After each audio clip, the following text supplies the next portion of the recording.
بسم اللہ الرحمن الرحیم، اعوذ باللہ من الشیطان الرجیم۔ ویڈیو اچھی لگے تو چینل کو لازمی سبسکرائب کریں۔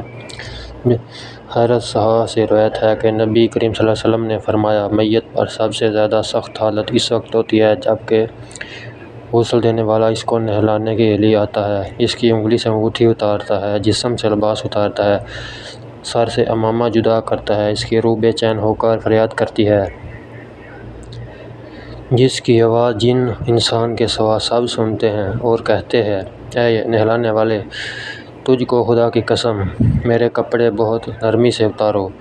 کیونکہ ملک الموت کے پنجہ کی تکلیف سے مجھے پورے طور پر ابھی آرام نہیں ملا۔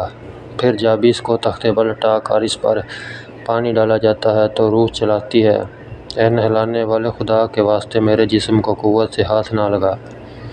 کیونکہ وہ جان کھونے کی سختی سے زخمی اور چور چور ہوتا ہے۔ پھر جب نہلا کر اس کو کفن پہناتے ہیں اور پاؤں کی طرف سے باندھ دیتے ہیں تو روح کہتی ہے، غسل دینے والے، خدا کے لیے ابھی سر کی طرف سے کفن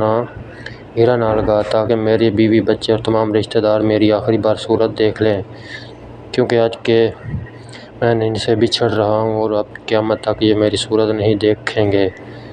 پھر جب اس کا جنازہ تیار کر کے گھر سے باہر نکالا جاتا ہے تو روح پکارتی ہے، جنازے اٹھانے والوں، خدا کے واسطے ابھی جلدی نہ کرنا، تاکہ میں اپنے بال بچوں اور عزیز و اقارب سے